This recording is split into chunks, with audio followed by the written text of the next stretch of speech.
ሙሴቬኒ በ81 ዓመታቸው በልጃቸው የተፈነገሉ መስሏል። ከካምፓላ የሚሰሙት ዜናዎች በአፍሪካ ለረጅም ዓመታት በመንበረ ስልጣን የቆዩትን ሰው መሰናበታቸውን ይጠቁማል። የጦሩ ዋና አዛዥ የሆነው ልጃቸው አባቱን በጡረታ ያሰናበተ መስሏል። ጸረ ኢምፔሪያሊስቱ ሙሴቬኒ ኡጋንዳን ከኢዲ አሚን ዳዳ ጥርስ ፈልቅቀው ያወጡት አዛውንቱ አንበሳ ከኡጋንዳ የስልጣን ውሳኔዎች የተፋቁ መስሏል። ይህን ጉዳይ እንቃኛለን። ቻናሉን ሰብስክራይብ በማድረግ እይታውን ይጀምሩ። ቪዲዮን ላይክ ማድረግ ደግሞ ቀዳሚ ያድርጉ። መልካም ቆይታ። ለአራት አስርት ዓመታት ያህል በብረት እጅ የተገነባው የስልጣን ኃይል በሚሰማበት በኢንቴቤና በካምፓላ ትላልቅ ቤተመንግስት ኮሪደሮች ውስጥ በአሁኑ ወቅት ላይ አንድ ትልቅ አስደንጋጭና ጥያቄን የሚያጭር በመንግስት መስሪያ ቤቶች፣ በጦር ሰፈሮችና በተቃዋሚዎች ጎራ እያስተጋባ ይገኛል። የኡጋንዳ ውጥንቅጥ ሰላም አስከብረው ራሳቸውን ከምዕራባውያን ኢምፔሪያሊዝም ጋር የማያደራድሩት የኩሩ አፍሪካ ድምፅ አድርገው የሾሙት የማይበገረው አሮጌው አንበሳ ዩዌሪ ካጉታ ሙሴቬኒ ዛሬ በገዛ ልጃቸው ተገልብጧል የሚል ነው። የመከላከያ ኃይሎች ጠቅላይ አዛዥ የሆኑትና በግልፍተኛ ባህሪያቸው የሚታወቁት ጀነራል ሙሃዚ ከይኑሩጋባ የሚዲያ ተቋማትን በመዝጋትና ለነጻ ፕሬስ ያላቸውን ንቀት በይፋ መግለጽ ታይተው ማይታወቅ ወታደራዊ ጡንቻዎቻቸውን እያሳዩ ባሉበት በዚህ ወቅት ላይ በ1986 ዓ.ም ስልጣን የጨበጡት የ81 ዓመቱ አዛውንት ፕሬዝዳንት የነካው ፖለቲካ ስርዓት ሊቀይር የሚችል ከፍተኛ የቤተሰብ እልህ አስጨራሽ ድራማ ውስጥ የዘፈቁ መስሏል። ይህ ተራይ ስልጣን ውርስ ታሪክ አይደለም። ይልቁንም ውጥንቅጡ መካከለኛ አፍሪካ የረጋ ፖለቲካ ሀገር ተደርጋ ለረጅም ጊዜ የምትታሰበውና የምትነሳው ሀገር ውስጥ ቁጥጥርን የማረጋገጥና ኃይልንም የማሳየት አስደንጋጭ መግለጫ ነው። በሙሁዚ ትዕዛዝ ስር ያሉ ወታደሮች ኡጋንዳን ግዙፍ ሚዲያ ተቋም የሆነው ኔሽን ሚዲያ ግሩፕን ግቢ በመውረር ዴይሊ ሞኒተር፣ ኤንቲቪ ኡጋንዳ እንዲሁም ደግሞ ስፓርክ ቲቪ፣ KFM እና ዘኢስት አፍሪካን ጨምሮ በርካታ የሚዲያ አውታሮች በአንድ ጀንበር ዘግተዋል። ሙሁዚ በኤክስ ወይም ደግሞ በቀድሞ ትዊተር ገጻቸው ላይ እኔ በኡጋንዳ በነጻ ፕሬስ አላምንም በማለት አክለው ተቺዎቻቸውን ሪታቸውን አቅልጡት ሲሉ አስጠንቅቀዋል። ኡጋንዳ የኛ ናት በማለትም የባለቤትነት አቋማቸውን በይፋ አውጀዋል። የዛሬውን ድራማዊ ሁነት በትክክል ለመረዳት የኡጋንዳ ከነጻነት በኋላ የነበረውን በደም የተጨመላለቀ የታሪክ ገጽ መለስ ብሎ ማየት ያስፈልጋል። በ1944 በምዕራብ ኡጋንዳ አንኮሌ ከከብት አርቢ ቤተሰብ የተወለዱት ዩዌሪ ሙሴቬኒ ከገጠር ሕይወት በመነሳት በጸረ ኮሎኒያሊስት ንቅናቄ ማዕበል ውስጥም ራሳቸውን አገኙት። በታንዛኒያ ዳሬ ሰላም ዩኒቨርሲቲ የነበራቸው የትምህርት ቆይታ በማርክሲስት አስተሳሰቦች በፓን አፍሪካኒዝምና እንደ ፍራንሲስ ፋኖንና ዋልተር ሮድኒ ባሉ ታላላቅ እሳቤዎች እንዲጠመቁ አደረጋቸው። በወቅቱ የምዕራባውያን ተላላኪዎችና አዲሱ ኮሎኒያሊዝም በመቃወም ከውጭ ተጽዕኖ ነጻ የሆነች አፍሪካን በማለም የተማሪዎች አብዮታዊ ሂደት ግንባር መስርተው ተንቀሳቅሰዋል። በ1970ዎቹ ዓመታት ግን ለእሳቸው እጅግ አስከፊ የፈተና ጊዜ ነበር። የኢዲ አሚን ዳዳ አምባገነናዊ አገዛዝ ኡጋንዳን ወደ እርድ ቤትነት ቀይሯት ነበር። ሙሴቬኒ ወደ ታንዛኒያ በመሰደድም የብሔራዊ አንድነት ግንባር ማቋቋም እንደ አውሮፓውያን አቆጣጠር በ1979 የኢዲ አሚን ስርዓት ለመጣል ከሌሎች ኃይሎች ጋር ተሰለፉ። ሆኖም ትርምሱ አላበቃም። የሚልተን ኦቦቴ ዳግም ወደ ስልጣን መመለስ ሌላ አዲስ ሰቆቃ ይዞ መጣም። ይህም ከ1981 እስከ 1986 የተካሄደውን የጫካ ውጊያ አስከተለ። ሙሴቬኒ በመጀመሪያው ምዕራፍ በ26 ተዋጊዎች ብቻ የጀመሩትን የብሔራዊ መቋቋም ሰራዊት NRA በመምራትም በታጠቀና በሰለጠነ የመንግስት ጦር ላይ ድል ተቀዳጁ። በጫካ ውጊያ ጥበብ፣ በዲሲፕሊንና በርዕዮተ ዓለም ጥንካሬ ታግዘው ድልን አወጁ። በመጨረሻም ጥር 26 ቀን 1986 ሙሴቬኒ ፕሬዝዳንትነታቸውን በማወጅ ለሀገሪቱ መሰረታዊ ለውጥና የጎሳ ግጭቶች ማክተሚያ እንደሚሆን ቃል ገቡ። ከዚያ በኋላ የተከተለው ሂደት የሀገርን ሰላም የማስከበር ጥበብና የአምባገነንነት ብረት ድብልቅ የሆነውን የስልጣን ዘመን ነበር። ሙሴቬኒ በፈራረሰችው ሀገር ውስጥ መረጋጋትን አመጡ። የውጭ ኢንቨስትመንትን ለመሳብ ኢኮኖሚውን ክፍት አደረጉት። ይህም ኡጋንዳን በአፍሪካ የስኬት ተምሳሌት እንድትሆን አደረጋት።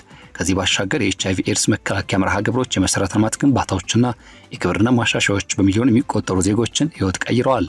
ሆኖም ግን ተቺዎቻቸው በሀገሪቱ የሰፈነው ስር የሰደደ ሙስና፣ በወታደራዊ ኃይል የተገነባው ፖለቲካና በፕሬዝዳንታዊ ስልጣን ገደብ መሻሻልን ያነሳሉ። በተለይም ደግሞ በ2005 የተደረገው ህገ መንግስታዊ ማሻሻያ የእድሜ ገደቡን በማንሳቱ ምክንያት ሙሴቬኒ እስከፈለጉበት ጊዜ ድረስ እንዲገዙ መንገድ ጠርጎላቸዋል።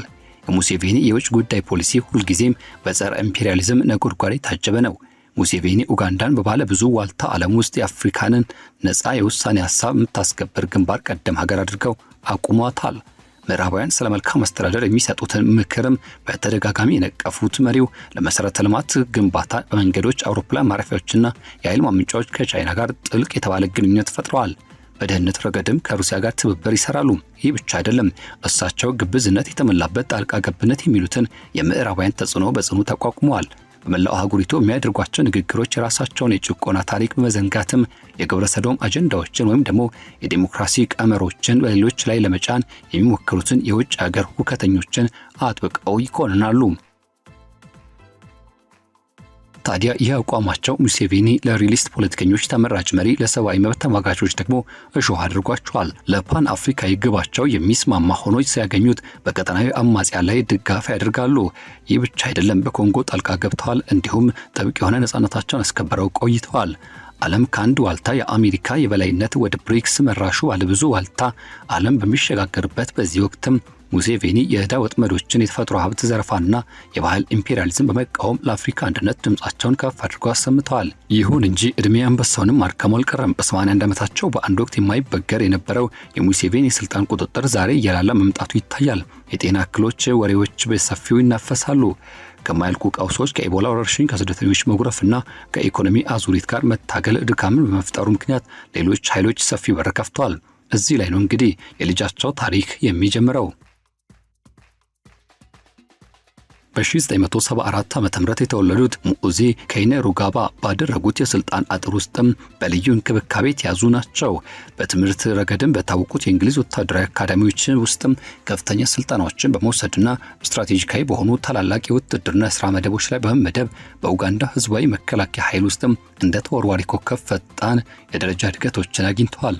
በተለይም ልዩ ጥበቃ ለሚያደርገውና በኃይለኝነቱ ለሚታወቀው የልዩ ኃይል እዝ ዋና አዛዥ በነበሩበት ወቅትም ለአባታቸው ባላቸው ታማኝነትና ለማንኛውም ተቃውሞ ምህረት በሌለው እርምጃ የታወቀ ስም ለማግኘት በቅተዋል። ይህ ሂደትም የተገነባው ወታደራዊ ዝናቸው በ2024 ዓመተ ምህረት የመከላከያ ኃይሎች ጠቅላይ አዛዥ ሆነው ከተሾሙ በኋላ በመላው ሀገሪቱ ወታደራዊ መዋቅር ላይ ፍጹም የበላይነት እንዲጨብጡ አስችሏቸዋል።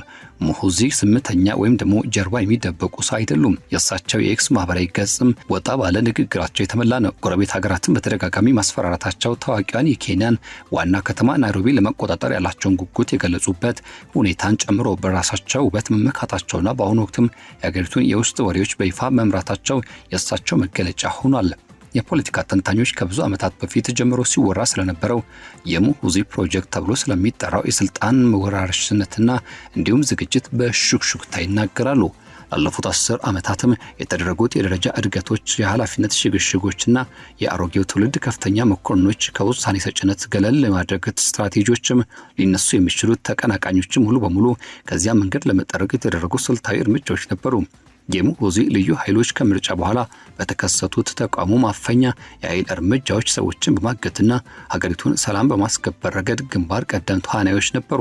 እሳቸው የመሰረቱት የኡጋንዳ አርበኞች ሊግ የተባለው ንቅናቄም በመላ ሀገሪቱ ያሉ ወጣቶችን ድጋፍ ለማሰባሰብ በከፍተኛ ሁኔታ እየተንቀሳቀሰ ይገኛል።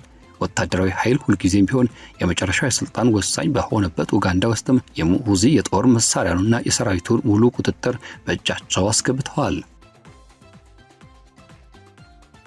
በእርግጥ ሙሴቬኒ በዚህ ብርቱና ንቁ በሆነው ልጃቸው ተበልጠዋል ወይስ ደግሞ በቁጥጥር ስር ውለዋል የሚለው ጥያቄ በቤተ መንግስት ውስጥ ያሉ የቅርብ ምንጮች ነገሩ ስብስብና በጥንቃቄ የተሞላ እንደሆነ ይገልጻሉ። ሙሴቬኒ አሁንም ቢሆን የመጨረሻው የስልጣን የበላይነትን ይዘዋል። በትልልቅ ውሳኔዎች ላይ ፊርማቸውን ያኖራሉ።